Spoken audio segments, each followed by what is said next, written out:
దేవుని యొక్క మహాకృపను బట్టి దేవుడు మొదటి మాసమును పూర్తి చేసి మనందరినీ కాపాడి రెండవ మాసము రెండవ దినము మొదటి పునరుత్థాన దినముగా అనుగ్రహించి మనల్ని నడిపించిన ఆయన నామానికి మహిమ కలుగునుగాక. ఆయన ఆరాధించుటకు వచ్చిన మీ అందరి జీవితంలో ఆశీర్వాదము దీవెన దేవుడు అనుగ్రహించునుగాక. దేవుని బిడ్డలారా, గత వారము మనం ఒక అంశాన్ని ధ్యానం చేశాం. ఆ అంశం ఎంతమందికి గుర్తుందమ్మా? గుర్తుందా లేదా? ఏం గుర్తున్నది గారు? భారాలు మొయ్యలేకుండా ఉన్నాము. ఇక ప్రసంగం ఏం గుర్తొస్తుంది మాకు అనుకుంటున్నారా? అనేక భారాలు మోస్తూ ఉన్నాము. ప్రసంగం ఎక్కడ గుర్తుంచుకునేమో? ప్రసంగం గుర్తుంచుకునే సమయమా ఇది చెప్పండి అనుకుంటున్నారా? అన్నారనుకోవట్లేదా? ఆలోచన వచ్చిందా అమ్మా? ప్రసంగమే భారం. మీ భారాన్ని దేవుడు ఏం చెప్తున్నాడు? నా మీద మోపండి, నేను మిమ్మల్ని ఆదుకుంటాను అంటున్నాడు. మన మొయ్యలేనటువంటి భారం మీరే మోస్తా ఉంటే ఇంకా ప్రయోజనం ఏముంది చెప్పండి? ఇంకా ఉపయోగం ఏముంది? ఆ భారాన్ని మీరే భరించుకుంటూ ఉంటే మీకు ప్రశాంతత దొరకదు, ప్రశాంతత ఉండదు. దేవుడు చెప్పాడు, మందిరానికి వచ్చి కూడా చక్కని నువ్వు తలానా నెత్తి మీద బరువు మోసుకెళ్తా ఉంటే మీ బంధువులు, మీ స్నేహితులు, లేకపోతే మీ ఆత్మీయులు అన్న వాళ్ళు చూసి అరే మన వాళ్ళు మోసుకుని వెళ్తున్నారు, పాపం ఆ భారం వాళ్ళు భరించలేకున్నారు, ఆ భారాన్ని కొంత మనం భరిద్దాము అని చెప్పి ఆ బండో లేదో సైకిలో ఆపి ఎక్కువ బండి మీద ఎక్కువ అని అంటే బండి మీద ఎక్కి కూడా బరువు నెత్తి మీద పెట్టుకుంటే ఇప్పుడు చూడండి, భారాన్ని నువ్వు మోస్తున్నట్లా తగ్గించుకున్నట్లా? భారాన్ని భరిస్తున్నట్ట తగ్గించుకున్నట్ట? నీ భారం ఏమీ తగ్గట్లా. నీ భారం ఏమీ తగ్గట్లా. ఎందుకు తగ్గట్లేదు? సహాయం చేసే ఆయన సహాయాన్ని నువ్వు పొందుకోలేకపోతున్నావు. నీ తల మీద నుంచి బరువుని దింపుకోలేకపోతున్నావు. నీ తల మీద ఉన్న బరువు ఏమాత్రమూ కిందకి దిగటం లేదు. ఆ భారం అలాగే ఉంటుంది. దేవుని బిడ్డలారా, నేటి క్రైస్తవ సమాజంలో క్రైస్తవులు అనుకున్న వారు కూడా అంతే. క్రైస్తవులు అన్నవారు కూడా అదే రీతిలో బ్రతుకుతున్నారు, అదే జీవితాన్ని జీవిస్తున్నారు. భారాన్ని తీయగలడానికి చక్కని ఆప్షన్ దేవుడిస్తే ఆప్షన్ మనం ఉపయోగించుకోలేకపోతున్నాం. ఉపయోగించుకోగలుగుతున్నారు చెప్పండి? ఉపయోగించుకోవట్లేదు. ఆ భారం లాగే ఉండాలి. మాకేం కావాలి? ప్రశాంతత కావాలి. ఆ భారం లాగే ఉండాలి. ఇది ఎట్లా ఉందంటే సామెత ఒకటి ఉంది. ఒక అడుగు తినే వ్యక్తికి దేవుడు ప్రత్యక్షమై నీకు ఏం కావాలని ఆయన అంటే ఏం కావాలని అడిగానంట? అడుగు తినడానికి బంగారపు పళ్ళు కావాలి. రోజు దౌర్భాగ్యుడా, నీ బుద్ధి ఏం పోవటం లేదు, అడుగు తినే బుద్ధి పోవటం లేదు. దేవుడు కనపడితే ఈ జీవితం నుంచి, ఈ పరిస్థితుల నుంచి నన్ను విడిపించయ్యా, ఇక నీకు ఎటువంటి జీవితాన్ని నేను జీవించనయ్యా అని చెప్పడానికి బదులు ఏం కావాలని కోరుకున్నాడు తాను. దేవుని బిడ్డలారా, దేవుడి సన్నిధిలో ఉన్నప్పుడు కూడా దేవుడు నీకు ద్వారాలు తెరిచి, నీకు విలువనిచ్చి, నీ స్థాయిని పెంచి, నీకు ఘనమైన స్థితిని దేవుడిస్తే నువ్వు మళ్ళీ ఎక్కడ కావాలని కోరుకున్నావు? నా భారం నా మీదే మోస్తాను, ఆ భారాన్ని నేనే మోస్తాను, నా బరువు నేనే భరిస్తాను, నా బరువు నేనే మోస్తాను, నా బరువు నేనే మోసుకుంటూ నేనే భరించుకుంటూ ఏం కావాలి? నాకు ప్రశాంతత కావాలి. ప్రశాంతత దొరుకుతుందా? దేవుడు ఏమన్నాడు? నీ భారాన్ని నువ్వు మోయలేవని నీ భారాన్ని నాకు పెట్టు. నాకు నీకు ఒక ఆప్షన్ ఇచ్చాను నేను, నీ చక్కని అవకాశాన్ని ఇచ్చాను నేను. ఆ అవకాశం నా మీద నువ్వు పెడితే నీకు తేలికైపోతుంది. నేను చెప్తుంటాను, ఇప్పుడు పిల్లల్ని స్కూల్కి పంపించాం, వాళ్ళ మీద ఏంటి భారం? చదవలసినటువంటి భారం, ఫీజు కట్టాల్సిన భారం వాళ్ళ మీద ఉందా? ఎవరి మీద ఉంది? తల్లిదండ్రుల మీద ఉంది. వాళ్ళు మొయ్యాల్సిన భారం వాళ్ళు మొయ్యకుండా, అమ్మ ఇంటి దగ్గర ఫీజు కట్టలేదు కాబట్టి మా నాన్న చెప్తే మా నాన్న బాధపడతాడు, మా అమ్మకి చెప్తే మా అమ్మ బాధపడుతుంది కనుక నేను చెప్పను, ఇట్లాగే దాచుకుంటాను, ఇలాగే ఉంచుకుంటాను, ఏమవుతుందో ఇప్పుడు ఎన్ని భారాలు మోస్తున్నావు? ఇప్పుడు ఎన్ని భారాలు నువ్వు మోస్తున్నావు అమ్మా? అటు ఫీజు కట్టే భారము, ఆ భారము నువ్వే మోస్తున్నారు. పిల్లలు చదివే భారము వీళ్ళే మోస్తున్నారు. దేవుని పెట్టాలి. దేవుడు కొన్ని భారాలు నాకు అప్పచెప్పేసేయమని చెప్పాడు. కొన్ని భారాలు నాకు అప్పచెప్పేయండి, ఆ భారాన్ని అప్పచెప్పి మీరు మోయవలసిన భారాన్ని మీరు మోయండి. మమ్మల్ని మనం మోసుకోవడం అంటే ఎట్లాగో మనల్ని మనం మోసుకోవాలి, మన బరువును మనమే మోయాలి. మనకు మించినటువంటి బరువును దేవుడు నా మీద దింపుకోమని చెప్తున్నాడు. దేవుని మీద కొన్ని భారాలు పెట్టాడు.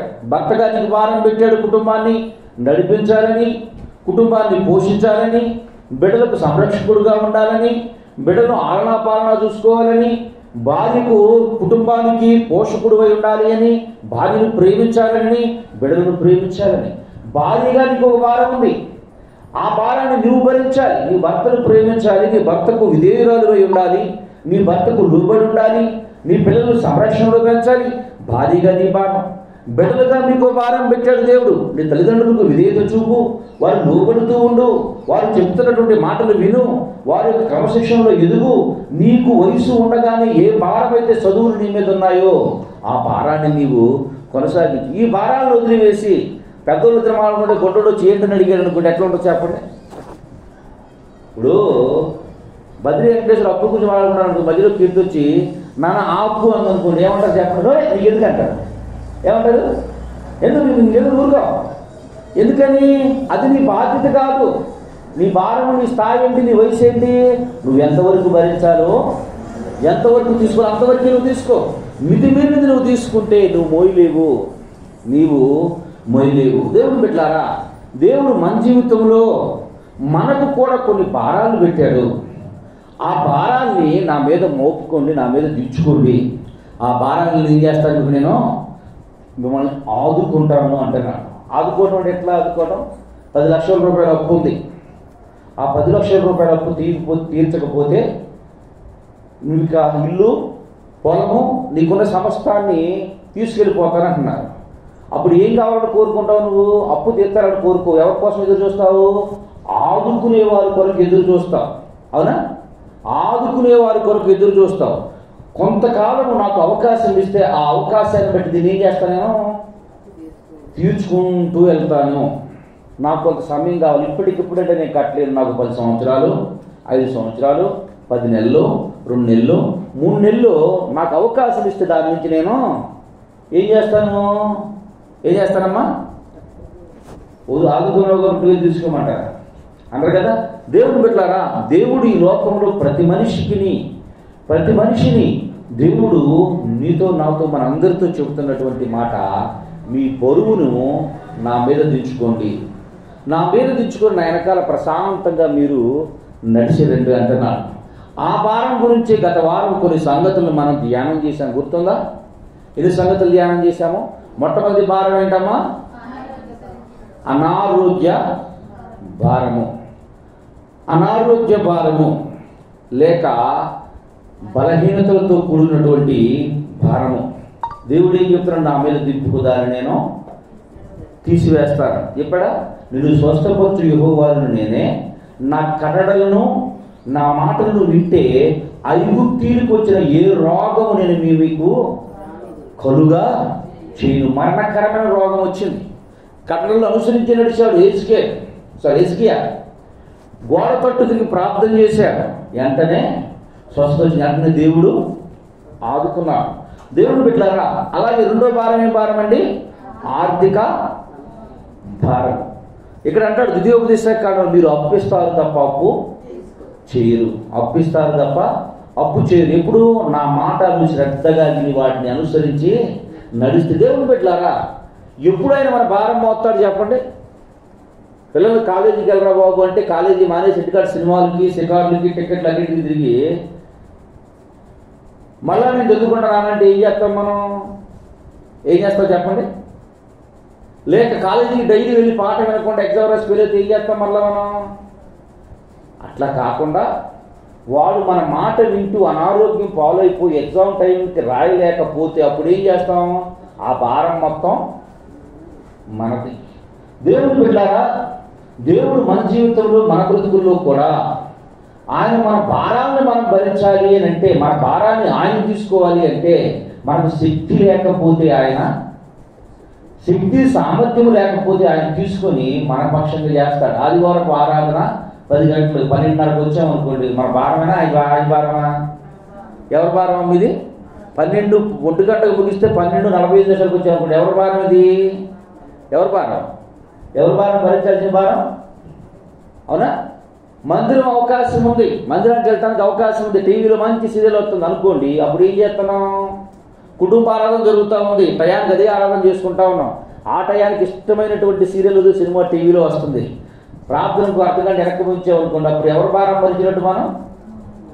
అవకాశం లేక కాదు, అవకాశాన్ని ఉపయోగించుకోలేక, అవకాశము ఉన్నదాన్ని కూడా దుర్వినియోగపరుచుకోవటము, ఉపయోగించుకోలేకపోవడం. కొంతమంది మూర్ఖత్వపు ఆలోచనలు కలిగి ఉంటాయి. ఇదే నేను చేస్తాను, ఇట్లాగే నేను చేస్తాను, ఇదైతేనే నేను అంగీకరిస్తాను, ఇట్లా అయితేనే, ఇది జరిగితేనే.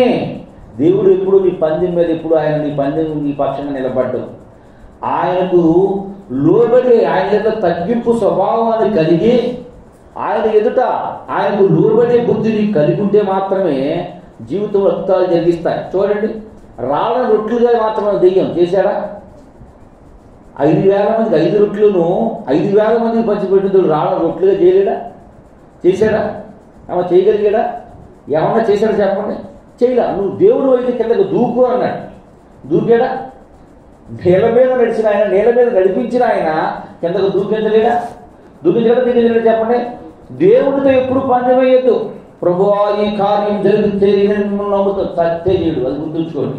సత్య జరగదు, ఎప్పటికీ జరగదు. ఇది జరిగితే తప్ప మేము నమ్మము, ఇది జరగాల్సిందే తప్ప మేము నమ్మము అని ఎప్పుడు నమ్మడు. బైబిల్ గ్రంథంలో దావీదు గారు అనే భక్తుడు ఉన్నాడు. దావీదు గారు తన జీవిత కాలంలో ఎప్పుడు దేవుడు తనతో మాట్లాడినా, మరి ఎవరు మాట్లాడారండి? పాస్టర్ గారు ఏం చెబితే అదే అనుసరించినట్టు. కావాలంటే బైబిల్ గ్రంథాన్ని మొత్తాన్ని ధ్యానం చేయండి. పాస్టర్ గారు ఏం చెబితే దాన్ని అనుసరించేవాడు. ఇదిగో దావీదు నువ్వు తప్పు చేస్తున్నావు, తప్పు చేస్తున్నావు, అయితే తప్పు చేయనయ్యా. దావీదు పొరపాటు నువ్వు చేసావు, నేను చేస్తానయ్యా. నేను మందిరం కట్టొద్దు అన్నాడు దేవుడు, కట్టనయ్యా. ఎవరు చెప్పారు ఈ మాటలన్నీ? దావీదు గారికి దైవజనుడు, సేవకుడు ఏది చెప్తే దాన్ని అనుసరించి నడిచాడు. దేవుని దాసుడు ఏది చెప్తే దాన్ని అనుసరించి నడిచాడు. కనుక దేవుడు అన్నాడు, శబాష్ దావీదా, నా హృదయానుసారుడైనటువంటి మనుషుడు. ఇదిగో నేను ఎట్లా ఆస్వాదిస్తా చెప్పమంటావా? నీ సింహాసనం, నీ తరతరాలు ఏవేగాలి, ఆ సింహాసనం టచ్ చేసేవాడు ఎవడో ఉండడు, ఎవడో ఉండడు. ఆ సింహాసనం ఎవరికి ఇవ్వడం, మీ సొంత మామ కూడా ఇవ్వడం, మీ బామ్మతులకు కూడా ఆ సింహాసనం మీద అవకాశం ఇస్తానని చెప్పాడా? చెప్పడం దేవుని బిడ్డలారా, మీరు మనం పరిశీలించగలిగినట్లయితే దేవుడు చెప్పే మాట, దేవదేవుడు తెలియజేసిన నీవు భరించే భారము, నీకు శక్తి లేనప్పుడు, శక్తి సామర్థ్యం లేనప్పుడు దాన్ని భరించలేక. ఉదాహరణకి మీరు ఆదివారం ఆరాధనకి వెళ్ళారు, ఏ స్కూల్ పిల్లలకి ఫీజు కట్టడానికో లేకపోతే ఇంకొక దానికో ఇంపార్టెంట్ పనికో అక్కడికి వెళ్ళారు. ఆ పనికి వెళ్ళినటువంటి మీరు, ఆ పనిలో ఆ రోజు ఆదివారం అయింది అనుకున్నాం, పక్కనే చర్చ్ ఉంది. చిచ్చి నీకు చర్చికి వెళ్ళాం, మా పాస్టర్ గారు వాక్యం చెప్తేనే వాక్యం అని చెప్పి చర్చి మానేశారు అనుకోండి, అప్పుడు ఏంటి దాన్ని ఏమంటారు చెప్పండి? మూర్ఖత్వము. తప్పదు. సరిపోయినటువంటి వాళ్ళ పరిస్థితితో, ఆసుపత్రి పరిస్థితితో, అనారోగ్య పరిస్థితి, ఏదో పరిస్థితి తప్పదైంది ఆ రోజున. లేక శనివారం వెళ్ళిపోయి ఆదివారం నాడు ఏకీవించాలని అవకాశం వద్దాం అనుకున్నారు, కుదరలేదు. కానీ మీరు ఏం చేస్తున్నారు చెప్పండి? మానేశారు అనుకోండి, ఆదివారం ఆరాధన పోతుంది. అన్ని దినముల కన్నా ఈ దినము మిన్న అన్నాడు దైవజనుడు. అన్ని రోజులు కంటే ఈ రోజు మెరుగంట. 6 రోజులు ఆశీర్వాదం, 7వ రోజున ఏం చేశాడంట ఆయన? దాసించాడంట. 7వ రోజు వచ్చినటువంటి వ్యక్తి 6 దినములకు ఒక సరిపడా ఆశీర్వాదం దేవుడు ఏం చేస్తాడు? సజ్జనంట నింపి పంపిస్తాడంట. దేవుని బిడ్డలారా గుర్తించండి, అవకాశం ఉన్న చోట అవకాశాన్ని దుర్వినియోగపరుచుకుని దేవుడా నా భారాన్ని మోయమంటే ఆయన మోయడు. నీకు అవకాశం లేదు. అపోస్తలుడైనటువంటి పౌలు గారు ప్రభురాత్రి భోజనం తీసుకోవడానికి అవకాశం లేదు. ఎక్కడున్నాడు? వాడలో ఉన్నాడు. వాడలో ఉండి ప్రభురాత్రి భోజనం తీసుకోవడానికి అవకాశం లేనప్పుడు, సంఘము లేదు, విశ్వాసం లేరు, చర్చి లేదు, ఏ విశ్వాసి అక్కడ లేడు. ఆయన ప్రార్థన చేసుకుని ఒక రొట్టెని ఏం చేశాడు? ఆకాశం వైపు ఎత్తి, ఉన్న అపోస్తల కార్యాలు ఇది ఎత్తి కృతజ్ఞతాస్తుతులు చెల్లించి ఏం చేశాడంట? ఇరిచి తాను తినసాగిన దేవుని వాక్యం తెలియజేస్తుంది. అంటే అవకాశం లేదు అక్కడ. అంతే కనుక మేము ప్రార్థనకి వెళ్ళాం, అవకాశం లేదు కనుక మా చర్చికి వెళ్తే మా పాస్టర్ గారు రావడం లేదు, మా సంఘంలో లేరు, ఏరే సంఘంలోకి లేదు, నేను వద్దు అని చెప్పి ఇంట్లో నేను రొట్టె చేసుకొని ఏం చేసుకుంటా, ద్రాక్షారసం అందుబాటులో థమ్సప్ బాటిల్ తెచ్చుకొని తినేసి ప్రార్థన చేసుకుని ప్రభా ఇదే ప్రభాతం భోజనం దేవుడు ఒప్పుకుంటాడా? అమ్మా, సంగముగా కూడుకొనటం మానవద్దని దేవుని వాక్యం చెప్తా ఉంది. చూడండి, నీ భారం ఆయన మీద, నీ భారం ఆయన భరించాలి అంటే అవకాశం లేకపోతే, అనుకూలత లేకపోతే అప్పుడు దాన్ని తీసుకుంటాడు, దాన్ని అంగీకరిస్తాడు. చూడండి, మూడో భారం ఏ భారం అంటండి? నిందల భారము. నువ్వు మొద్దుకై మీద నింద వేశాడు, నింద వేసి గెలిచాడా? లేదు. 3 వారాల గురించి గత వారం చెప్పుకున్నాం, ఇంకో 4 వారాలు ఉన్నాయి. 4 వారాలు వివరిస్తాను. తర్వాత ప్రభు బలలో మనం పాల్గొనాలి కనుక ఆ 4 భారాల గురించి వివరిస్తాను. 4వ భారము అవమాన భారము. 4వ భారం ఏ భారం? అవమాన భారము. ఒకసారి చూడండి, అపోస్తుల కార్యములు 26వ అధ్యాయము 24వ వచనం.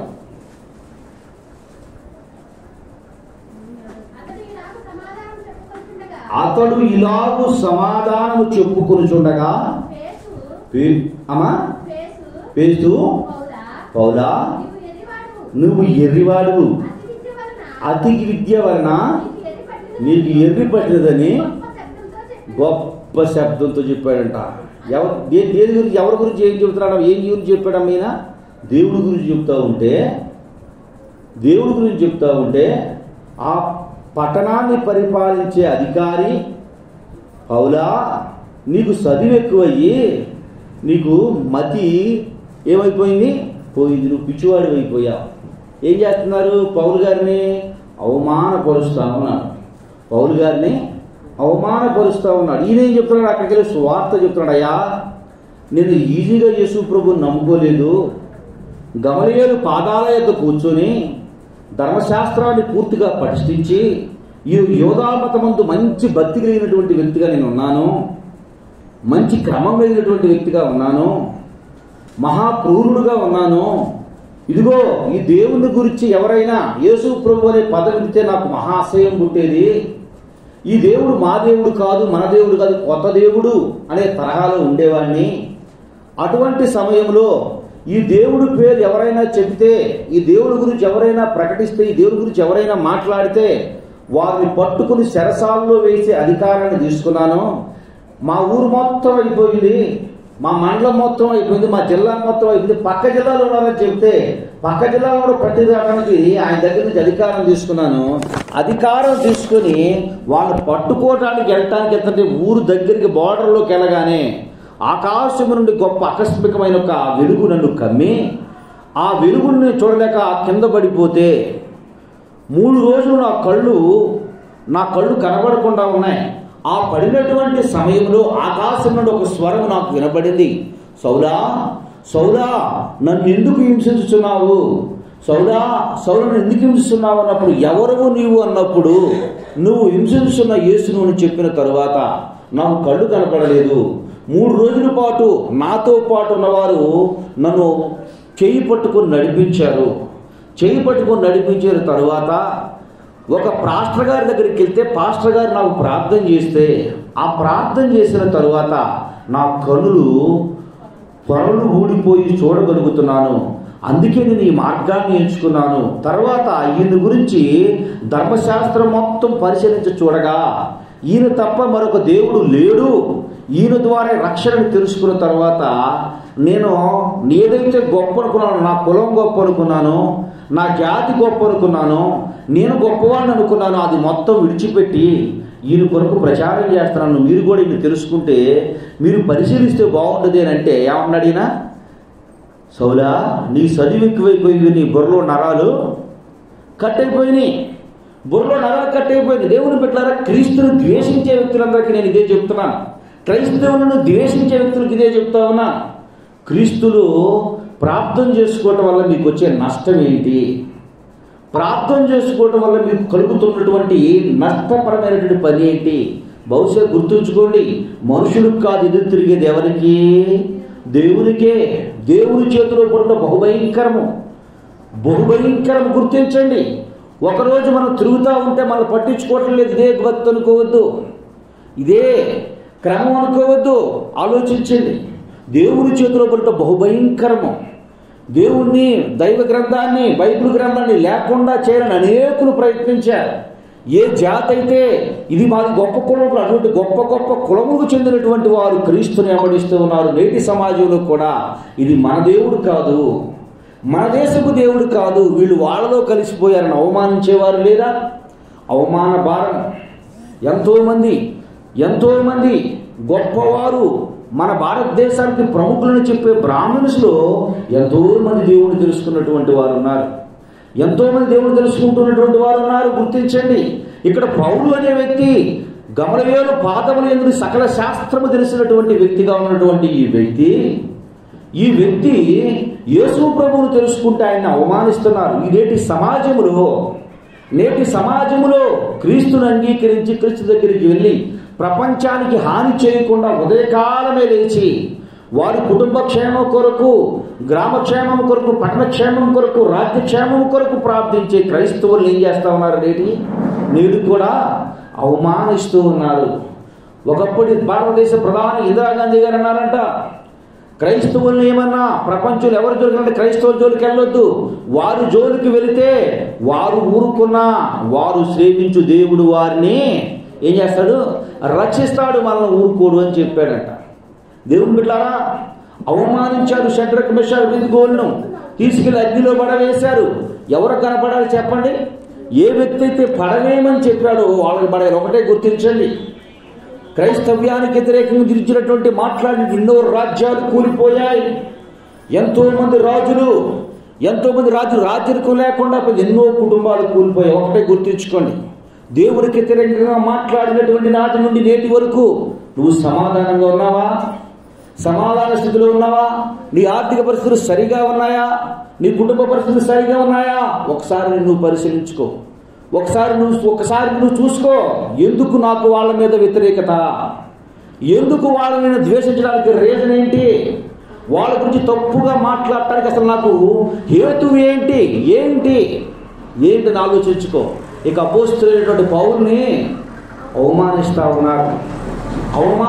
ఏ రాజ్యంలోనైతే, ఏ రోమా పట్టణం అయితే దేవుడి గురించి తప్పుగా మాట్లాడదు, అదే రోమ్ పట్టణం ఏమైపోయింది? రోమన్ క్యాథలిక్స్ మినిస్ట్రీ ఏమైపోయింది? అక్కడ నుంచే స్టార్ట్ అయిపోయింది. దేవుని బిడ్డలారా, జర్మనీ దేశంలో యేసు ప్రభు గురించి చెబితే వినను అని చెప్పి యూదులను ఊసకోత కోశాడు. అదే రాజ్యాన్ని, అదే శాస్త్రం నుండి క్రైస్తవులు అనే వారిని లేకుండా చేస్తారని చెప్పినటువంటి వ్యక్తి ఆ ఇంటి నుండి తాను మరణించిన తర్వాత అదే ఇంటిని క్రైస్తవ మిషనరీలు కొని అక్కడ నుండే బైబిల్ సొసైటీ స్టార్ట్ చేసి అక్కడ నుండే స్వార్థ ప్రపంచవ్యాప్తంగా ప్రకటించడం జరిగింది. ఎందుకంటే నీకు కోపం ఉంటే మనుషులతో పెట్టుకో, కానీ దేవునితో పెట్టుకోదు. దేవుని చేతులు బహుభయంకరము. ఆయన భయంకరుడు, దేవుడు గనుడు, దేవుడు గొప్పవాడు, లేనివాడిని ఉన్నట్టుగా పిలుచువాడు, ఉన్నవాడిని లేనట్టుగా చేయువాడు. నీ బ్రతుకెంత, నీ ఆవుసు ఎంత, ఇంతలో కనబడి అంతలో మాయమైపోయే గడ్డి ఉదయకాలం వికసించి రాత్రికాలం ఎండిపోయే గడ్డి వంటిది కాదా అంటాడు భక్తుడు. దేవుని బిడ్డలారా, యేసయ్య తెలియజేస్తున్నటువంటి మాట, నీ అవమాన భారాన్ని ఆయన భరిస్తాడు. నా నామము నిమిత్తము వాళ్ళు దూషిస్తున్నారు అంటే మనం సరిగా ఉన్నామో లేదో మనం కూడా పరిశీలించుకోవాలి. మనంగా పరిశీలించుకోవాలి. చూడండి, మొర్దుకైని అవమానిస్తూ ఉన్నారు. మొర్దుకై ఏమైనా పాపం చేశాడా? మొర్దుకై ఏమైనా తప్పిదం చేశాడా? తనకి ఇవ్వబడిన పని ఎందుకు క్రమశిక్షణతో, దేవునికి లోబడుతూ, దేవునికి విధేయత చూపుతూ, దైవ గ్రంథాన్ని ధ్యానం చేస్తూ అవకాశాన్ని ఏమాత్రము పొరపాటు చేయకుండా భయభక్తులు క్రమశిక్షణలో పడుతున్న మొర్దుకైని ఉరిదీయించాలనుకున్నాడు. ఎవరికి పడింది ఉరేది? హామానికే పడింది. ఈ జాతిని లేకుండా చేయాలనుకున్నాడు. చర్చలు లేకుండా చేయాలనుకున్న చర్చ అనేది గ్రామంలో ఉండడానికి వీళ్ళది, పట్టణంలో ఉండడానికి లేదండి. కూలిపోయిన పట్టణాలు గత 2000 సంవత్సరాల నుంచి ఎన్నో చూస్తూ వస్తూ ఉన్నా, ఎన్నో ఇంటూ వస్తున్నా, ఎన్నో భరిస్తూ, ఎన్నో సహించే క్రైస్తవులను ఓర్చుకునే క్రైస్తవులను అవమానించటము, అవమానకరంగా ప్రవర్తించడం, అవమానకరమైన క్రియలు చేయటము ఒకవేళ వాళ్ళు భరిస్తున్నారేమో తప్ప దేవుడు చూచి చూడనట్టు ఊరుకొనడు. చూచి చూడనట్టు ఊరుకొనడు. ఈ మధ్య కొత్త సిస్టమ్ ఒకటి వచ్చింది. ఏంటిరా అంటే ప్రార్థనకి వెళ్ళే వాళ్ళని అడుగుతున్నారు, ఎవడో ఎక్కడో చేశాడు, లేకపోతే ఇక్కడే చేశారు, మీ సంఘంలో చేశారు, మీ ప్రార్థన వాళ్ళు అంటారు. వీళ్ళు వెళ్ళి వాళ్ళని అడిగే దమ్ము వీళ్ళ దగ్గర ఉండదు. ఎందుకు ఇలా చేశారని అడిగే దమ్ము వీళ్ళకి ఉండదు. ప్రార్థనకి వెళ్ళే వాళ్ళని పట్టుకుని అడుగుతారు, ఏమని మీరు అందరూ ఇంతేనా, వీళ్ళకి తెలియ ఇట్లా పిచ్చమంద. వీళ్ళు ఏమంటున్నారంటే ఏమీ మాట్లాడుకుండా ఉంటున్నారు. వీళ్ళు వాళ్ళని అడగమని చెప్పండి. ఎవరిని? ఎవరైతే ప్రార్థనకు వస్తూ పొరపాట్లు చేస్తున్నారో, తప్పటడుగులు వేస్తున్నారో, తప్పులు చేశారో వాళ్ళని వెళ్ళి అడగండి. ఒకవేళ వాళ్ళని అడగలేనప్పుడు సైలెంట్గా ఉండండి, అంతే తప్ప ప్రార్థనకి వెళ్ళి మమ్మల్ని మాత్రం మీరు అనొద్దు అని చెప్పండి. ఇక్కడ దేవుడు చెబుతున్నటువంటి మాట, నీ అవమాన భారాన్ని నేను ఏం చేస్తాడంటే దేవుడు, నీ అవమాన భారాన్ని నా మీద దించుకో, నాతో ఏకోపించు, ప్రార్థనలో ఏకోపించు, నీ అవమాన భారాన్ని నేను ఏం చేస్తాడంటే దేవుడు భరిస్తాడు. ఏ అవమానం అయితే ఎదుర్కొంటున్నావో, మొట్టమొదటి అవమానం ఏ భారము? అనారోగ్య భారము, ఆర్థిక భారము, నిందల భారము. మూడో భారము అవమాన భారము. నా బాగా గుర్తు, సేవలోకి వచ్చిన కొత్తలో మా బాబాయ్ వాళ్ళ అబ్బాయి పెళ్లి సంబంధం కోసం వచ్చారు. మా నాన్న మేమందరం కూర్చున్నాం. మా నాన్న ఎవరు కొడుకుని ఎవరు తక్కువగా మాట్లాడితే ఒప్పుకుంటారు చెప్పండి? మీ అబ్బాయి ఏం చేస్తారంటే ఆర్మీకి వెళ్ళి వచ్చేసాడు అన్నాడు. ఆర్మీ ఇప్పుడు ఏం చేస్తున్నాడు అన్నాడు. చెప్పుకోలేని పరిస్థితి. ఎందుకని? సంఘం లేదు, ఏదో పాస్టర్ అని ప్రార్థన తిరుగుతుంది. ఏ ప్రార్థన ఆయన అని చెప్పి చాలా చులకనగా మాట్లాడాడు. అంటే నేను దేవుడు నాకు జ్ఞాపక శక్తి బాగా పెడతాడు. ఎందుకంటే దేన్ని మర్చిపోను, బాగా జ్ఞాపకం ఉంటుంది నాకు. చాలా చిన్న చూపుతో మాట్లాడాడు.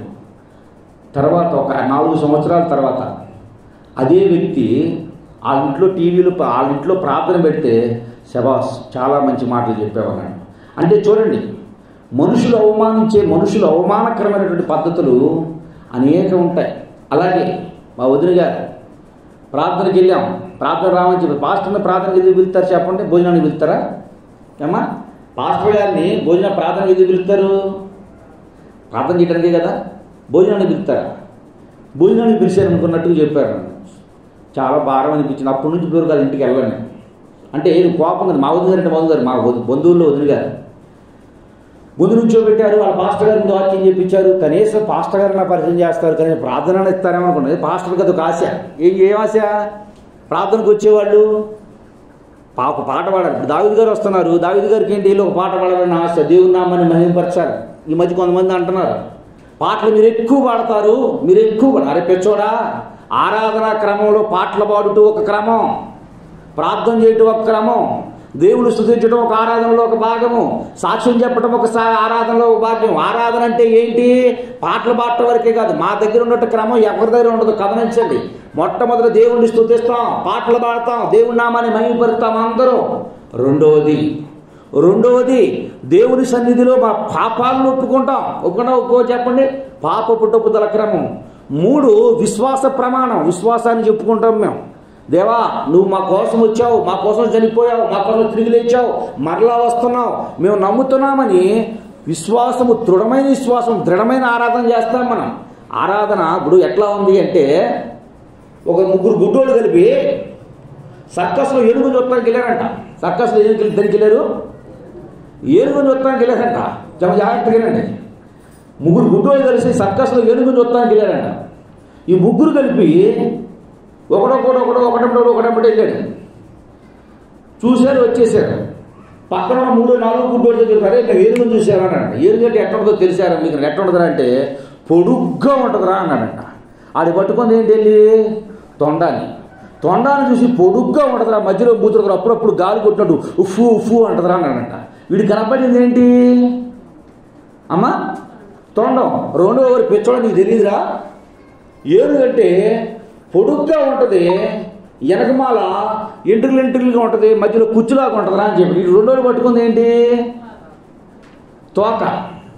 మూడోవాడు అరే ఏనుగంటే అది కాదు ఇది కాదురా, పొడుగ్గా ఉంటుంది, ఇనుప చెవులతో కట్టేసి ఉంటుంది రా అని చెప్పాడంట. ఇప్పుడు ఈ ముగ్గురు పట్టుకుంది ఏంటి చెప్పండి? ఒకడేమో తొండం పట్టుకున్నాడు, ఒకడేమో తోక పట్టుకున్నాడు, ఒకడే కట్టేసి గొలుసు పట్టుకున్నాడు. ఈ మూడు పట్టుకొని వచ్చి ఏం చెప్తున్నారు ముగ్గురు ఒకరికొకళ్ళు వాదించుకుంటారు. ఏనుగంటే ఎట్లా ఉంటుంది, ఇదే ఏనుగు ఇదే ఏనుగు ఇదే ఏనుగు అన్నాడంట. నాలుగోడు చెప్పాడంట, ఒరే పిచ్చోడా ఏనుగంటే అట్ట కాదురా, ఒక కర్ర ఉంటుందిరా, కర్ర మీద నుంచొని ఉంటుందిరా అని చెప్పాడంట. ఏంటది? ఇది పట్టుకుని కట్టుగా. ఇప్పుడు ఈ నలుగురు ఉన్న 4 వాదాలు. ఏనుగు ఇలా ఉంటుందంటే ఇలా ఉంటుంది, ఇలా ఉంటుందంటే ఇలా ఉంటుంది, ఇలా ఉంటుంది, ఇలా ఉంటుంది, అలా ఉంటుంది, ఎలా ఉంటుంది. ఏంటి ఎలా ఉంటుంది? ఏనుగు ఏనుగులాగే ఉంటుంది. దేవుని బిడ్డలారా గుర్తించండి, జాగ్రత్తగా ఆలోచించండి. ఇక్కడ మనకి క్రమం రాకపోవడం, క్రమం వచ్చు, క్రమం తెలుసు, క్రమంగా వెళ్తాం. పాస్టర్లైన మాకేంటంటే ఒక వాక్యమో పాటో పాడితే సంతృప్తి. ఆ పాట పాడతా ఇచ్చారంటే అవకాశం ఇవ్వాల. తర్వాత 10 సంవత్సరాలు 12 సంవత్సరాల తర్వాత తీసుకెళ్ళి మమ్మల్ని పరిచయం చేస్తున్నారు. ఎవరికి? మా వదిలి గారికి. ఏమైనా పరిచయం చేస్తున్నారు? ఈ పాస్టర్ గారు వాళ్ళ అమ్మాయి అని. మా వదిలి గారు వచ్చింది అడిగింది, వీళ్ళు ఎవరు అనుకుంటున్నారు? ఎవరనంటే మా మరిది గారు, మా మేనమామ గారి అబ్బాయి, మా తమ్ముడు, మా చెల్లి గారి అమ్మాయి, మా అమ్మాయిని, మా తమ్ముడు గారి అమ్మాయి. దేవుడు ఎవరిని పరిచయం చేయించారు చెప్పండి? ఎవరిని పరిచయం చేశాడు? అవమాన భారము. దేవుని విధేయత చూపుతూ ఉంటే, దేవునికి లోబడుతూ ఉంటే, మా చెల్లి వాళ్ళ పాప, మా పెద్ద పాప, నేను ఆ సంఘంలో ఉన్నటువంటి సంఘ పెద్ద వచ్చి మా వదిలి గారిని పరిచయం చేస్తాను, ఎవరు అయ్యగారిని పరిచయం చేస్తారని చెబుతున్నారు. ఇవి నవ్వుకుండా నా దగ్గరికి వచ్చింది. నవ్వుకుండా నా దగ్గరికి వచ్చి ఈయన ఎవరు అనుకుంటున్నారండి? ఎవరు తెలుసు? అయ్యగారే కానీ ఈయన మా మేనమామ గారి అబ్బాయి. ఈ అమ్మాయి పాస్టర్ గారి అమ్మాయి కరెక్టే, కానీ ఈ పాస్టర్ గారి అమ్మాయి కంటే ముందు మా చెల్లి గారి అమ్మాయి. ఈ అబ్బాయి ఆ మేనగోళ్ళు కాదు, మా తమ్ముడు గారి అమ్మాయి అని చెప్తుంది. అంటే చెప్తున్నాను, దేవుని బిడ్డలారా, అవమాన భారాన్ని భరించుతాడు దేవుడు. నీ భారం ఆయన మీద దింపుకుంటే, నీ సమయాన్ని ఆయనకి అప్పచెప్తే, ప్రభు నీకు సమర్పణ చేస్తున్నాను ఆయన, నీకు సమర్పణ చేస్తున్నాను ప్రభు అని ఆయన మీద నీ భారాన్ని నువ్వు ఆయనకి ట్రాన్స్ఫర్ చేస్తే ఆయన ఏం చేస్తాడు? నీ భారాన్ని భరిస్తాడు. దేవుని బిడ్డలు గుర్తించండి. ఇక నా ఐదవ భారము కుటుంబ భారము. చూడండి ఒకసారి రూతు గ్రంథం 4వ అధ్యాయం 12వ వచనం. రూతు గ్రంథం 4వ అధ్యాయం 12వ వచనం. గబగబ చెప్పిన ప్రసంగాన్ని నేను ముగించేస్తాను. అమ్మా, ఎఫ్రాతాము నువ్వు క్షేమాభివృద్ధి కలిగిన వాడవై బెత్లెహేములో ఖ్యాతి నొందుదువుగాక. యెహోవా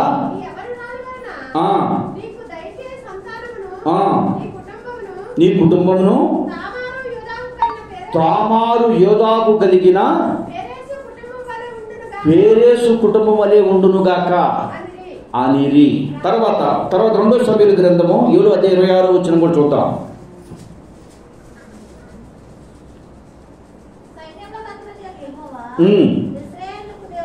ఇశ్రాయేలు దేవుడై ఉన్నాడు.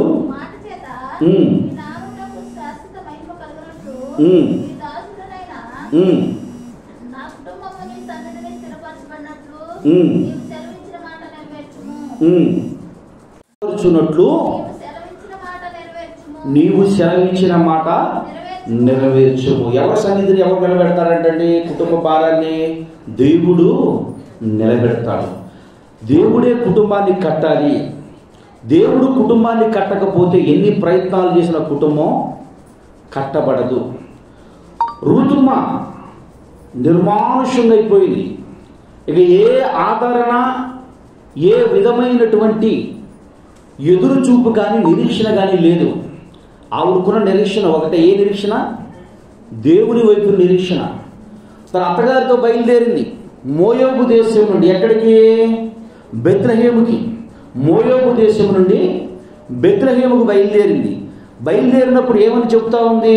నీ దేవుడే నా దేవుడు, నీ ప్రజలే నా ప్రజలు, నీ జనాంగమే నా జనాంగం అని బయలుదేరింది. బిడ్డల కోసం ప్రయత్నించిందా? బిడ్డలు కావాలనుకుందా? ఏమీ లేదు. మూడైపోయినటువంటి జీవితం, ఆదరణ లేనటువంటి కుటుంబం, సమృద్ధి కలిగిన దానిగా నేను వెళ్ళాను. నా పేరేమో అప్పుడు మధురము, ఇప్పుడు ఏమని పిలవండి? నన్ను మారా అని పిలవండి. దేవుని బిడ్డలారా, ఒకప్పుడు పేరు ప్రఖ్యాతులు కలిగినటువంటి వ్యక్తులు నాకు తెలుసు. ఆల్రెడీ పరిచయం ఫోన్ చేస్తున్నారు.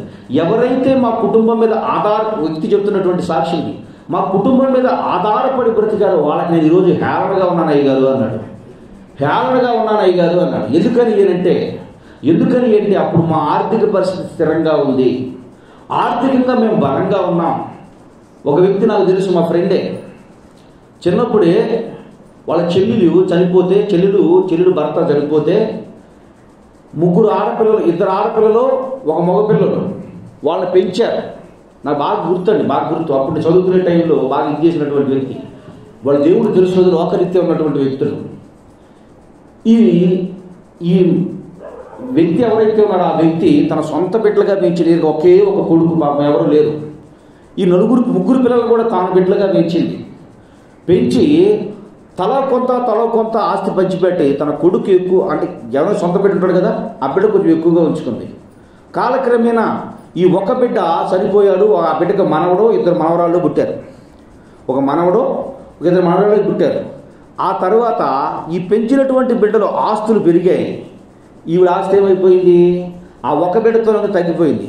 ఇప్పుడు ఈ వ్యక్తిని ఎంత సులభంగా మాట్లాడుతున్నారు అనుకున్నారు? చాలా సులభంగా మాట్లాడతారు, చాలా తప్పుగా మాట్లాడతారు. పోటీతరికి ఏమైనా చెడు అలవాట్లు ఉన్నాయంటే ఏమీ లేవు. ధైర్యం తక్కువ మనిషి అంటే ఎదటోడికి హాని చేయడు. ఇంటికెళ్తే భోజనం పెడతాడు, గౌరవంగా చూస్తాడు తప్ప ధైర్యం చేయలేటువంటి వ్యక్తి. ఈ వ్యక్తిని చాలా చులకనగా, చాలా తప్పుగా, చాలా చిన్న భిన్నంగా మాట్లాడతాడు. ఆ మా అమ్మ అంటూ ఉంటుంది ఒకసారి, వీళ్ళు నా కాళ్ళ దగ్గర నేను పెంచితే ఈరోజు ఇలా నేను ఏమైపోయాను? చులకన కాదు, పనికిమాల తత్వంలో అయిపోయాను. నా కుటుంబం ఎప్పుడు బాగుపడుతుందయ్యాను. దేవుని కృపను బట్టి ఆమెకి ఒక్కడే కొడుకని, నా ఒక్కడే కొడుకని బాధపడేది. 3 మనవలు పుట్టారు. అదే నాడు ఒకసారి ఒక మనవడు పుట్టాడు, తర్వాత 2 కమల పిల్లలు 3 కమలు పుట్టారు.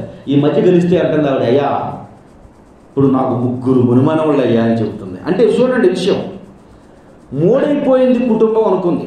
మూడైపోయినటువంటి జీవితాలు, మనం చేసే క్రియలు, మనం చేసే పనులు, మనం చేస్తున్నటువంటి క్రియలు శూన్యం ఎప్పుడు వ్యర్థం అవ్వవు. కుటుంబ భారం, కుటుంబం లేనిదిగా బయలుదేరి వచ్చింది రూతమ్మ. కుటుంబం లేనటువంటి వ్యక్తిగా వచ్చింది రూతమ్మ. కుటుంబం లేనటువంటి వ్యక్తిగా వచ్చినటువంటి రూతమ్మ కుటుంబ భారము దేవునికి తెలుసు గనుక, యవ్వనస్తురాలు, శక్తి సామర్థ్యం కలిగినటువంటి వ్యక్తి, బిడ్డలు కనే స్థితి ఉంది. ఆ వ్యక్తిని నేను ఇవ్వాలి, ఇప్పుడు కుటుంబాన్ని ఇవ్వాలి. దేవుని బిడ్డలారా, రూతమ్మ ఎవరి మీద ఆధారపడిందండి? మనం ఎవరి మీద ఆధారపడుతున్నాం? చుట్టాల మీద ఆధారపడతాం, బంధువుల మీద ఆధారపడతాం, మనకంటే బలంగా ఉన్నోడి మీద ఆధారపడతాం. అక్కడ ఆధారపడాల్సింది ఎవరి మీద? దేవుని మీద. ఏ ఆదరణ లేనటువంటి రూతమ్మ ఆధారపడింది దేవుని మీద. నయోమి ఎవరి మీద ఆధారపడింది? నయోమి తనకున్నటువంటి భర్త మీద, ఆస్తుపాస్తుల మీద ఆధారపడింది. చివరికి ఏమంటుంది అది ఆవిడ? నేను మానానైపోయాను. చూడండి, ఇక్కడ గొప్ప విషయం ఏమర్థమవుతుందంటే, సర్వసమృద్ధి కలిగిన దానిగా వెళ్ళింది నయోమి, మూడైపోయింది. అక్కడ మూడైపోయిన దానిగా దేవుని సన్నిధిలోనికి వచ్చింది రూతమ్మ. ఏమైపోయిందండి? ప్రభు అయిన యేసుక్రీస్తు వారి తల్లుల వరుసలో మీరు కావాలంటే చూడండి, పరిశుద్ధ గ్రంథమైన బైబిల్లో మత్తయి సువార్తలో అందరూ పురుషుల పేర్లే ఉంటాయి. కానీ ఈవిడ యూదురాలు కాదు, మోయాబీయురాలు. అయినప్పటికీ కూడా పురుషుల పక్కమట ఈవిడ పేరు చేర్చబడింది. 1వ అధ్యాయం 5వ వచనంలో ఉంటుంది. రూతు బోయోజునందు ఎవరిని కందంటమా? ఓబేదును కనిను. ఓబేదు ఎవరు? యెషయా. అంతే చూడండి ఒకసారి ఏముందో 1వ అధ్యాయం 5వ వచనంలో.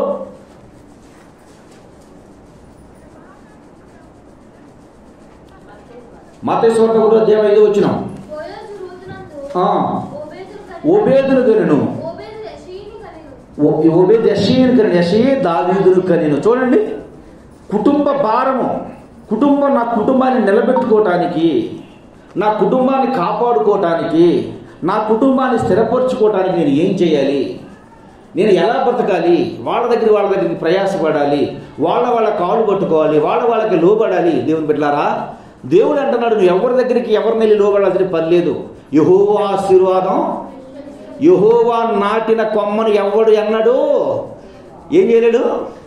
నాకు విరోధంగా రూపింపబడిన ఏ ఆయుధము వర్ధిల్లదు, ఏది వర్ధిల్లదు. బలం ఎక్కువ ఉండొచ్చు, ఆ పక్క నువ్వు బలహీనురాలు అయి ఉండొచ్చు, బలహీనుడు అయి ఉండొచ్చు, బలము బహుభయంకరంగా ఉండొచ్చు, నువ్వు ఏం లేని అల్పుడు అయి ఉండొచ్చు. నా దేవుడు చెబుతున్నటువంటి మాట రూతుమ్మని జ్ఞాపకం చేసుకో. రూతుమ్మ నిర్మానుషమైనటువంటిదిగా మూడైపోయినటువంటి జీవితంగా వచ్చి అడుగుపెట్టింది. ఇప్పుడు ఏమైపోయింది? ఫలభరితమైనటువంటి జీవితాన్ని జీవిస్తూ ఉంది. ఎన్నిక లేనిదానిగా వచ్చింది, ఎన్నికైనట్టుగా వచ్చింది. దాని గురించి అంటాడు ఇక్కడ. ఏమంటాడు అంటే వారి మనవడా ముని మనవడైనా మనవడే, వారి ముని మనవడు, వారి ముని మనవడు అంటాడు. ఏమంటాడు అంటే ఆహా ప్రభువా, చూడండి ఒకసారి 2 సమూయేలు గ్రంథం 7:26 వచ్చిన సైన్యములకు అధిపతి యెహోవా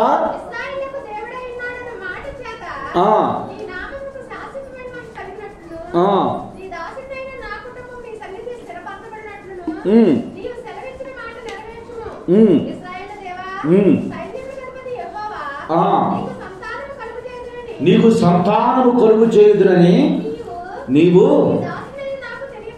నీ దాసుడు నాకు తెలియపరిచితివి గనుక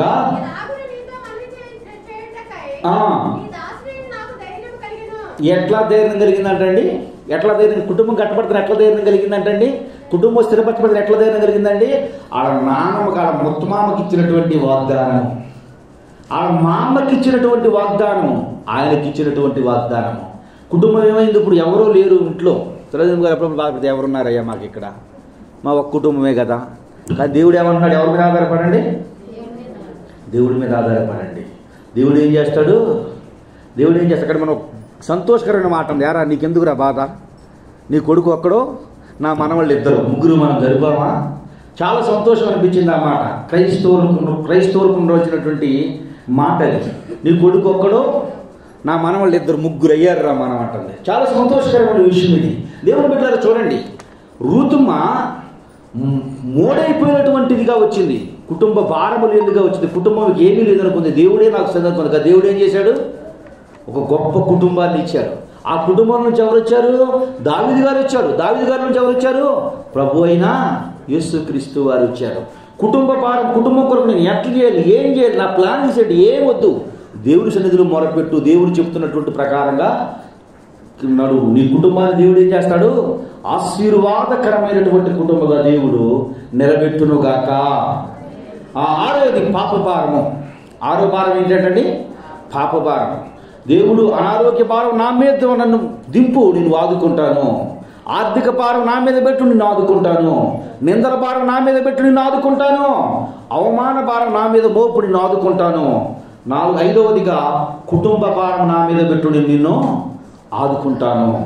6వదిగా పాప భారం నా మీద మోపు. చూడండి 51:5 కీర్తన గ్రంథం 51:5. నేను పాపములో పుట్టినవాడను,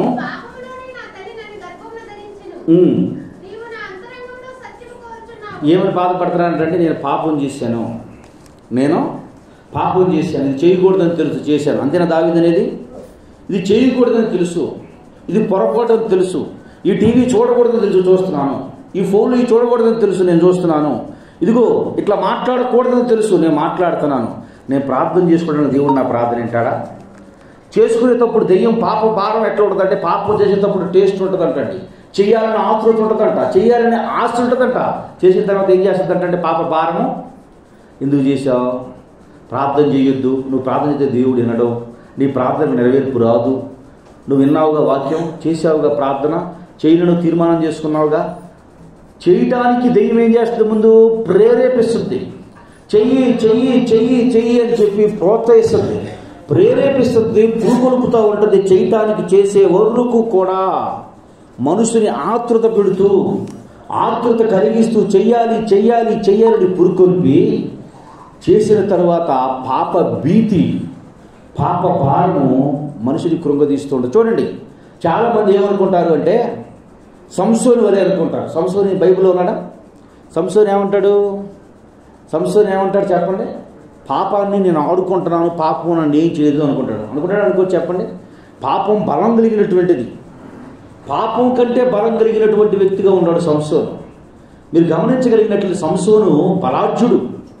ఎంత బలం కలిగిన వాడు అంటే అప్పుడే చచ్చిపోయిందట గాడిద. ఇంకా 2 రోజు అవుతుంది. అటువంటి గాడిద పచ్చి దవడ ఎముక, అంటే పక్షులు పీకు తిన్నాయి, ఇక అంతది మాత్రమే ఎముకుంది. ఆ ఎముకను తీసుకుని ఎంతమందిని చంపాడంటండి? 300 మందిని చంపాడంట. 300 మందిని చంపాడంట మీదకి వస్తే. ఇంత బలం లేని వాడు అనుకున్నాడు. నక్కలు ఒకదాన్ని పట్టుకోవడమే గొప్ప. ఎన్నింటి పట్టుకున్నాడు? 300 గుంట నక్కలను పట్టుకొని 2 తోకలకి కట్టి మధ్యలో కాగడా పెట్టి చెవులన్నీ తగలబెట్టాడు. 3 సింహం వచ్చి గౌండ్రు అవుతుందంట. బాయిలేరు కోడి ఉంటుంది చూసారా, కోసేవాళ్ళ దగ్గర ఉంటుంది, కత్తి కావాలి అక్కడ ఆయన కోయటానికి. ఈయనేం చేశాడంట? చీల్చి పక్కన పడదొప్పాడంట. అంత బలం లేనటువంటి వాడు. గుమ్మంలో పెట్టి ఈయన బంధించేసామనుకుంటే పెద్ద ఇనుప తలుపులు పెట్టారంట. ఆ ఇనుప తలుపులు అంట సుమారు 20 అడుగులు తలుపు, 40 అడుగులు ఎడలుపు ఉన్నటువంటి తలుపులు పెడితే లోపల పెట్టేసాం, తాళం వేసాం, సంస్థలు ఈరోజు చంపేయడారంట. ఎవరైనా తలుపులు దిక్కొత్తడం సహజం. ఈయన దారబంధాలతో సహా లేపుకెళ్ళిపోయాడంట. దారబంధాలతో సహా లేపుకెళ్ళిపోయాడంట. అంటే ఈయనకేంటి? కాన్ఫిడెన్స్, ధైర్యం. పాపం నేను పాపానికి జోకొట్టం కదా, పాపంతో నిన్న ఆడుకుంటా, పాపం నన్ను ఏమి చేయలేదు. చూడండి, మనం కూడా చూడండి, టీవీలు చూస్తాము, బూతులు మాట్లాడటము, బూతులు తిట్టడము, పనికిరానికి చేయటము, పనికిరాని పనులు చూడటము. ఎందుకు ఇది అంటే, ఈరోజు చూసా రేపొద్దున మానేయాలంటే ఏం చేస్తాం? మానేయగలం. ఈరోజు మోసం చేశా రేపొద్దున దేవుని దగ్గర ఒప్పుకుని మళ్ళీ మోసం చేయకుండా ఉండగలం. ఈ వాడుకున్న ఈ డబ్బులు రేపొద్దున అవసరమైన దాని డబ్బులు రెట్టింపు ఇవ్వగలం. ఏంటి ఎంత? నేను ఆడుకుంటున్నాను, నువ్వు ఆడుకోవట్లా. రీసెంట్గా 2 సంవత్సరాల క్రితం ఒక స్టోరీ జరిగిందండి. ఒక వ్యక్తి ఒక కొండ చెరువు చిన్నప్పటి నుంచి పెంచుకునేవాడంట. చిన్నప్పటి నుండి పెంచుకుంటున్నాడంట. చిన్నప్పటి నుంచి పెంచుకున్నటువంటి కొండ సిలువ ఒకటే కొండ సిలువకు ఉన్నటువంటి లెక్క. రోజు వచ్చి పిలవగానే వచ్చి చుట్టూ చుట్టేసుకొని మళ్ళీ వదిలిపెట్టి వెళ్ళిపోయేదంట. చుట్టూ చుట్టేసుకొని వదిలిపెట్టి వెళ్ళిపోయేదంట. చుట్టూ చుట్టేసుకొని అట్లా గత 4 సంవత్సరాలు 5 సంవత్సరాల నుంచి పైన తిరుగుతూ ఉన్నట. ఇక్కడ ఒక వ్యక్తి చెప్పాడంట, అయ్యా చూసారా మా కొండ సిలువ నాకు నేనంటే ఎంత ప్రేమ, నన్ను చూడగానే నేను పిలవగానే వచ్చేసి నన్ను రోజు చుట్టేసుకొని చుట్టుకొని వెళ్ళిపోతుందని చెప్పాడంట. ఇట్లా అట్లా పాస్టర్ రేంజర్ దగ్గరికి వెళ్ళింది ఈ విషయం. కొండ సిలువకి వెళ్ళి చుట్టేసుకొని చుట్టుకొని వెళ్ళిపోతుందంట, కానీ ఏం చేయట్లేదు అతన్ని అని అన్నాడంట. ఒరే బాబు, అది చుట్టేసుకుని వెళ్ళటం కాదురా నాయన, నువ్వు ఎంతవరకు దానికి సరెండర్ అవుతావో చూస్తుంది. ఇక నా వల్ల కాదు అని పడుతుంది, చుట్టుకుంటుంది, ఇది నేను మెంగళూరు కూడా వెళ్ళిపోతుంది, నువ్వు దాంతో చాలా జాగ్రత్తగా ఉండమని చెప్పాడంట. ఏం కాదండి, మీకు తెలియదు, మీరు ఇట్లాగే చెప్తారు, మీరు పిచ్చోళ్ళగా ఉన్నారు, అది నేను పెంచుకుంటానండి, నా మీద మీకు కుళ్ళు. చూడండి, ఆదివారం ఆరాధన మానేసి లేదంటే చుట్టరకను మానుకోమంటారా ప్రార్థన గురించి అనేవాళ్ళు ఉన్నారా? బంధుత్వాన్ని మానుకోమంటారా అనుకునేవాళ్ళు ఉన్నారా? ప్రార్థనకి క్రమంగా రావట్లేదండి అలా చెప్పొచ్చారు, మాకు తెలియదు అనుకునేవాళ్ళు ఉన్నారా? చెప్పండి. ఇదే రీతిలో అనుకుంటున్నారంట. ఇదే రీతిలో ఇదే విధానంగా అనుకుంటా ఉంటే బాబు నీ చెబుతున్నా ఇన్నా ఆయన అంటే అనుకున్నా వినలేదంట. తర్వాత కొన్ని రోజుల తర్వాత 3వ సంవత్సరం వచ్చిందంట. అదే చుట్టుకుందంట. చుట్టుకొని ఏం చేసింది? అక్కడ మనిషి లేడంట. ఏమైపోయాడు మనిషి? లోపలికి వెళ్ళిపోయాడు. దేవుని బిడ్డలారా, పాపం కూడా అంతే. పాపం కూడా అంతే. ఈయనేమనుకున్నాడు చెప్పండి? సంసోను ఏమనుకున్నాడు? నేను బలం కలిగిన వాడిని, బలాఢ్యుడు కలిగినటువంటి వాడిని అని చెప్పి ఎక్కడి వరకు వెళ్ళిపోయాడు? భయంకరమైన పాపంలోకి వెళ్ళిపోయాడు. ది గ్రేట్ అలెగ్జాండర్ అంటారు. అలెగ్జాండర్ ఎవరో? ప్రపంచానికి చక్రవర్తి. ప్రపంచం చక్రవర్తి కంటే బలమైన స్త్రీ ఎవరో? గలిలియా. ఏది అంత బలవంతుని చేసింది? జోకొట్టి బుజ్జో పెట్టేసింది అంతే. జోకొట్టి బొజ్జో పెట్టేసింది. బొజ్జో పెట్టేసి తనకున్నటువంటి ఏం చేసింది? మొత్తం బలాన్ని మొత్తాన్ని లాగేసుకుంది. ఒకసారి చెప్పింది, సంసోను జనం నీ మీద పడుతున్నారు అంటే తల విరమూసుకుని బయటకు వచ్చాడు. 2వసారి జరిగింది, విరమూసుకుని వచ్చాడు. 3వసారి జరిగింది. రోజు 4వసారి ఏం చేశాడు? ఇక లేదు. ఒక్కసారి నువ్వు పడిపోతే దేవుడిని పైకి తీసుకొస్తాడు. 2వసారి తీసుకొస్తాడు. 3వసారి తీసుకొస్తాడు. దేవుడు ఏం చేస్తాడు? ఏమని తెలిసిన దానికి? ఇక దేవుడు నన్ను ఎడబాసెనని తెలుసుకున్నాడు. కానీ దావీదు గారు ఏం చేశాడు? దేవుడు ఎడబాయక ముందే తప్పుని ఏం చేశాడు? తాను ఏం చేశాడంటే పాప భారాన్ని కలిగి ఉన్నాడు అంటాడు. చూడండి 17వ వచనంలో ఏమంటాడంటే చూడండి ఒకసారి. 51:17 విరిగిన మనసే దేవునికి ఇష్టమైన బలుడు. దేవా, ఇరిగి మెరిగిన హృదయాన్ని నీవు అలక్ష్యం చేయవు, నీ కటాక్షము చొప్పున మేలు చేయము. యెరూషలేము యొక్క గోడలు దాంట్లో నూతనమైన మనసు స్థిరముగా నాకు పుట్టించుము అంటాడు. నూతనమైన మనసు, ఇప్పుడు వరకున్న మనసు నా మనసు కరెక్ట్ అయిన మనసు కాదయ్యా, స్థిరంగా నేను నూతనంగా మార్చబడాలి, నూతనమైన మనసును నాకు ఇవ్వు అని ప్రార్థన చేస్తాడు దేవుని బిడ్డలారా. చూడండి, ఇక్కడ గమనిస్తే పాప భారము దేవుని మీద మోపుము, నీ భారం మొత్తం ఆయన దగ్గర, ప్రభా నేను చేసిన అతిక్రమము, తప్పిదము, పాపము. ఒకప్పుడు నా ప్రార్థనకి వెంటనే జవాబు వచ్చేది, ఒకప్పుడు నేను ప్రార్థన చేస్తే వెంటనే ప్రార్థన అంగీకరించి నెరవేర్పు ఇచ్చేవాడు యేసయ్య. ఎందుకో ప్రార్థనకి నెరవేర్పు రావడం లేదు, ఎందుకో ఎంత మొర్ర పెట్టినా నా మొరను తండ్రి నీవు లక్ష్య పెట్టట్లేదు. ఎందుకంటే ప్రభా నేను నీ ప్రేమ నుండి ఏమైపోయాను, నేను ఎడబాపోయాను. ఎడబాటు కలిగింది. ఎడబాటు అంటే పక్కన ఉన్నట్టు మనం ఇప్పుడు ఏమైపోయాము, ఎదురు బెదురైపోయాం ప్రభా. నువ్వు చూస్తే నా పాపమే నాకు గుర్తొస్తుంది, నేను చేస్తే నా అతిక్రమే నాకు గుర్తొస్తుంది ప్రభా, దయతో నన్ను మన్నించు అని చెప్పి తన భారాన్ని మోసుకుని అంటాడు. కీర్తన 5వ అధ్యాయంలో, నా పొరుగుని ఏం చేస్తాను, కన్నీటతో తేల జీవించున్నాను. భారం ఆయన దగ్గర పెట్టు. జనాల దగ్గర చెప్తే ఏమవుద్ది, ఏం ఉపయోగం ఉండదు. నీలో నువ్వు కురిగిపోతే ఏమైపోతావు, నీరసించిపోతావు, డిప్రెషన్లోకి వెళ్ళిపోతావు. దేవుడి పేరు డిప్రెషన్ ఎంత భయంకరమైంది చెప్పమంటారా? ఎంత భయంకరమైంది డిప్రెషన్ అంటే, ఎంత కుంగుదల్లో తీసుకొచ్చేస్తుంది అంటే డిప్రెషను. బయలు ప్రవక్తలు ఒక పక్క 300 మందిని ఒకే ఏడుకు చంపేస్తాడు. ఏలియా గారు యెజబెల్ వచ్చి నిన్ను చంపేస్తానని చెప్పుద్ది. మరణాపేక్ష గలవాడు ఏం చేస్తాడు, తన కాళ్ళ మధ్యలో తల పెట్టుకొని ఏం చేస్తాడు, కుంగిపోతే కంటాడు, నన్ను చంపే ప్రభు అంటాడు, నన్ను చంపే ప్రభు. వాళ్ళకంటే నేను ఏ విషయంలో గొప్పవాడిని కాదు. ఎవరికంటే, వెనక జరిగిపోయిన వాటికంటే. వెనక జరిగిపోయిన ఎవరైనా ప్రవక్తలు బయలు ప్రవక్తను బలంగా ప్రకటించారా? లేదు. మరి ఎందుకని? డిప్రెషన్. దేవుని బిడ్డ, ఆ డిప్రెషన్ నుండి, ఆ కృంగుదల నుండి నిన్ను విడిపించే శక్తి, సామర్థ్యము, నీ భారాన్ని భరించే శక్తి ఎవరికి ఉన్నదంటే దేవునికి ఉన్నది. నీ పాప భారం ఆయన నా మీద మోయమంటాడు. అందుకే అంటాడు దావీదు గారు, పాప భారమెల్ల మోసి పాపములను దించి వేసినావు, రక్షకానా వందనాలు, శ్రీ రక్షకానా వందనాలు. పాప భారమెల్ల పాపము దించి వేసినావు, రక్షకానా వందనాలు. పాప భారాన్ని ఈజీగా మోసేస్తాడు ఆయన, తీసుకుంటాడు. పాప భారాన్ని పూర్తిగా త్రుంచివేసేస్తాడు దేవుడు. నేను ప్రకటిస్తున్న దేవుడు. చివరిదిగా శ్రమల భారము. ఏ భారం ఇది అంటే, ఒక భారానికి సంబంధం లేదు.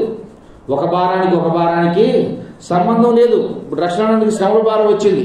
ఎందుకని వచ్చింది చెప్పండి. నాన్న బండి ఎక్కలేదు కాబట్టి శ్రమల భారం. ఎంత శ్రమల భారం వచ్చేసింది నాన్న, శ్రమల భారం. చూడండి, బైబిల్ ఒకసారి చూద్దాం. న్యాయాధిపతుల 11వ అధ్యాయం 7వ వచనం. 11:7 న్యాయాధిపతుల గ్రంథం. మీరు నా యందు పగబట్టి నా తండ్రి ఇంట నుండి నన్ను తోలివేసితిరే, మీకు కలిగిన శ్రమలో మీరు నా యొద్దకు రానేలా అని గీలారు ప్రజలతో చెప్పెను. అప్పుడు గీలారు ప్రజలు, పెద్దలు, అందుచేతనే మీ యొద్దకు మేము వచ్చింది, నీవు మాతో కూడా వచ్చి అమోనీయులతో యుద్ధము చేసిన ఎడల గిలాదు నివాసులమైన మేము మా అందరి మీద నీవేమై ఉంటావు, అధికారివై ఉంటావు. యెఫ్తాకు వచ్చిన భారం ఏంటండి? శ్రమల భారం. నీకు నాకు వచ్చిన భారం ఏంటి? నీకు నాకు ఏ భారంలో ఉన్నాం మనం? శ్రమల భారం. ఉండని లేదు పక్కన యెఫ్తాని తరివేశారు. యెఫ్తాను మా మధ్య ఉండటానికి వీలు లేదు. నువ్వు మాకు సంబంధించినటువంటి వ్యక్తివి కాదు, మాకు సంబంధం లేనటువంటి వ్యక్తి. చూడండి, ఈ మధ్య కొంతమంది చాలామంది కొత్త జబ్బు పుట్టింది. ఎంత భయంకరమైన జబ్బు వచ్చిందంటే, మేము ఒకటి, మాది ఒకటి, మేమందరం ఒకటి. వాళ్ళతో మీరు ఎందుకు కలుస్తున్నారు? వాళ్ళతో మీరు ఎందుకు కలిసి ఉంటున్నారు? వాళ్ళతో మీరు ఎందుకు మాట్లాడుతున్నారు? మనందరం ఒకటి. మళ్ళీ శ్రమ వస్తే ఇబ్బంది వస్తే అప్పుడు మేము ఒకటి అనుకున్నవారు ఒక గంటన్న ఆ మాట నిలబెడతారంటే నిలబడరు. ఎందుకని? మళ్ళీ లేరే వాళ్ళ దగ్గరికి వెళ్ళాలి. ఎలా వద్దా చెప్పండి? ఎలా వద్దా? మేమే ఒకటి అంతా మేమే ఉండాలి. ఏంటి డాక్టర్ దగ్గరికి మీ ఓడు కాదు డాక్టర్ మాని, వాళ్ళ ఒంట్లో నువ్వు రాగాలు ఉంటాయి, కానీ వాళ్ళతో నువ్వు కలవటం వింటారు. ఎవరితో కలవాలి? మరి ఎవరితో కలవాలి?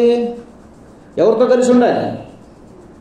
వాళ్ళు కూడా నాకు మేమే అనుకుని డాక్టర్లు అనుకుంటే నీ రోగం పోతా? నువ్వు కొనే బియ్యం పోతాయా? నువ్వు అమ్మి తీసుకునే కూరగాయలు పోతాయా? మేము ఒకటి, మేము అక్కడ రాము, మేము మా వాళ్ళ దగ్గరే కొంటాం. చూడండి దౌర్భాగ్యం. యుక్తాను అలాగే అన్నారంట, నువ్వు మావోడు కాదు యుక్తా, నువ్వు మావోడు కదా, నేను మీ ఓడు కాబట్టి నేను మనిషిని రాయ్యా. కాదు నువ్వు మావోడు కదా, మా మధ్య ఉండటానికి వీల్లేదు. ఈ వ్యక్తి దగ్గర ఏమున్నాయి? బలం ఉంది. ఈ వ్యక్తి దగ్గర ఏముంది? దేవుని యందు భక్తి ఉన్నది. ఈ వ్యక్తి పాపంలో పడినా కానీ పాపుల మధ్య నిలబడ్డ పాపాన్ని అంటనీయకుండా బతికే శక్తి ఉన్నది. పాపుల మధ్య నివసించిన తామరి ఆకు లాంటి వాడు. అలరి జనాంగం మధ్యకి వస్తాడు, చుట్టూ అలరి జనాంగమే ఉంటారు. వాళ్ళ మధ్య ఈయన సంసారం బతకవలసి వస్తుంది, కుటుంబం నిలబెట్టుకోవాల్సి వస్తుంది. కానీ పాపాన్ని తను ఏమాత్రమో అంటుకోలేదు, అంటలేదు. ఎవరైతే తరిమేశారో, ఎవరైతే అక్కడి నుంచి తరిమేశారో వాళ్ళే వచ్చి అడుగుతున్నారు, యుక్తా నువ్వు మరలా మా మధ్యకు రా, నువ్వు మరలా మా మధ్యకు రా. దేవుని బిడ్డ, ఈరోజు ప్రార్థన చేసుకుని నిన్ను, దేవుణ్ణి కలిగి ఉన్న నిన్ను తృణీకరిస్తున్నారు. తృణీకరమైన మాటలు పలుకుతూ ఉన్నారు. నువ్వు కృంగిపోకు, నీ భారం ఆయన మీద మోపు, నీ శ్రమల భారం ఆయన మీద మోపు. నీ శ్రమ మొత్తం ఆయనకు తెలియకుండా విననేరకున్నట్లు ఆయన చెవులు మందము కాలేదు, రక్షింపడానికి ఆయన హస్తములు కొరచ కాలేదు. ఆయన బావుగా తెలుసు, బావుగా ఇవ్వడం చాలా బాధాకరమైన విషయం. దేవుని బిడ్డలే తృణీకరణకు గురవుతున్నారు. దేవుని బిడ్డలే, దేవుని సంఘంలో ఉన్న వ్యక్తులే తృణీకరిస్తున్నారు. ఎంత దౌర్భాగ్యం ఆలోచించండి. లోకము తృణీకరిస్తుందంటే పట్టించుకోకపోవచ్చు. ఇక్కడ యుక్త సొంత జనాంగమే యుక్తాన్ని తృణీకరిస్తూ మాట్లాడుతున్నారు. తృణీకరించి పక్కకు నెట్టివేశారు. ఏం చేశారు చెప్పండి పాపం? పక్కకు తప్పుకొని సైడ్ అయిపోయి మళ్ళా వాళ్ళ మధ్యలో నేను పేరు ప్రఖ్యాతలు పొందుకోవాలి, వాళ్ళు నా దగ్గరికి రావాలని అనుకోలేదు. కానీ తన జీవితాంతను జీవిస్తూ ఉంటే ఈ భారాన్ని మొత్తం ఎవరు చూశారు చెప్పండి? దేవుడు చూశాడు. దేవుడు చూశాడు. నువ్వు చేసే ప్రతి పని ఆయన చూస్తూ ఉన్నాడు. దేవుని బిడ్డ చూసి ఎవరైతే తృణీకరించారో వారే మళ్ళీ ఎవరి దగ్గరికి వచ్చారు? యుక్తా దగ్గరికి వచ్చి, యుక్తా మేము పొరపాటు చేశాం, పొరపడ్డాం, తిరిగి మరలా మన దగ్గరికి రా, వచ్చి ఈసారి మా మధ్య నివాసం చేయటం కాదు, ఈసారి ఎట్లా ఉండవు, మా మధ్య అధిపతివై ఉండు, మాకు నాయకుడివై ఉండు అని చెప్పి తీసుకుని వెళ్ళటం జరిగింది. దేవుని బిడ్డలారా, దేవుడు చెబుతున్నటువంటి ఈ శ్రమల భారం ఎవరైతే తృణీకరిస్తున్నారో వాళ్ళతో ఎదురాడి పోరాటానికి ప్రయత్నం చేయొద్దు. కానీ నీకు ఎక్కడ సేఫ్ ఉందో ఆ సేఫ్ ప్లేస్కి సెట్ అయిపో. యేసు ప్రభు కూడా చెప్తాడు, పాము వలె వివేకము, పావురు వలె నిష్కపటమైనడు. పావురము కపటము లేనిది పావురము. పాము తెలియగలిగింది, పడగుప్పుద్ది. ఎందుకు పడగుప్పుద్దు అంటే కరవటానికి కాదు, తప్పుకోవటానికి. చుట్టూ చూస్తూ ఉంటుంది, ఎక్కడ అవకాశం ఉందో జారిపోదామని. దేవుని బిడ్డలారా, క్రైస్తవులు మనం బట్టి జ్ఞానం లేనటువంటి వ్యక్తులుగా ఉండాలి. నీకున్న అధికారాన్ని ఉపయోగించు, అది సేవించబట్టానికి కాదు. ఇదిగో నా స్థాయిని గుర్తించు, నా స్థాయిని తెలియపరచు, ఇదిగో నేను ఈ స్థితిలో ఉన్నానని తెలియపరచు, నా జోలికి వస్తే నేను ఇచ్చేస్తానని చెప్పు, అంతే తప్ప వాళ్ళ మీద ద్వేషం వద్దు, వాళ్ళ మీద ద్వేషం వద్దు. మనకైనా ఒక విషయాన్ని గుర్తించమని దేవుని సేవకునిగా తెలియజేస్తున్నాను. దేవుని బిడ్డ, దేవుడు చెప్తున్నటువంటి మాట కీర్తన 55వ అధ్యాయం 22వ వచనంలో, నీ భారం ఆయన మీద మోపుము, ఆయన నిన్ను ఆదుకుంటాడు. నీ అనారోగ్య భారం ఆయన మీద మోపు, ఆయన ఆదుకుంటాడు. నీ ఆర్థిక భారం ఆయన మీద మోపు, ఆయన ఆదుకుంటాడు. నీ నిందల భారం ఆయన మీద మోపు, ఆయన ఆదుకుంటాడు. 4వది, ఆయన నీ అవమాన భారం ఆయన మీద మోపుము, ఆయన నిన్ను ఆదుకుంటాడు. నీ కుటుంబ భారం ఆయన మీద మోపుము, ఆయన ఆదుకుంటాడు. నీ పాప భారము ఆయన మీద మోపుము, ఆయన నిన్ను ఆదుకుంటాడు. చివరిగా నీ శ్రమల భారము ఆయన మీద మోపు, ఆయన నిన్ను ఆదుకుని నిన్ను ఆదరించి ఆయన కృపలో ఆయన దయను వరదలు చేసి ప్రతి భారం నుండి విడిపించి కృపాస్థితి దేవుడు అనుగ్రహించుగాక. ఆమె. తండ్రి నీకు వందనాలు, స్తోత్రములయ్యా. ఎత్తబడ్డ వాక్యం బిడ్డ హృదయాల్లో నీరు కట్టి ఫలింప చేయండి. వాక్యానుసారంగా జీవించే స్థితి కృప దయచేయండి నాయన. ఈ వాక్యము మా పాదములకు దీపమన్నారు ప్రభా. నీ భారము మా భారము తండ్రి ప్రభా, మా భారమన్నీ తండ్రి నీ మీద మోపుతూ ప్రభా మేము రిలాక్స్డ్గా ప్రభా ప్రశాంతంగా ఉండే స్థితి మా అందరికీ అనుగురించి నీ కాపుదల్లో భద్రపరచమని యూట్యూబ్ ఫేస్బుక్ లైవ్ ద్వారా ఎందరించుకున్నారు వారందరి జీవితంలో తల్లి ఈ భారాన్ని సులువు చేసుకున్నప్పుడు దయచేసి నడిపించమని యేసయ్య నామం పేట ప్రార్థన చేయించున్నాను తండ్రి. ఆమేన్.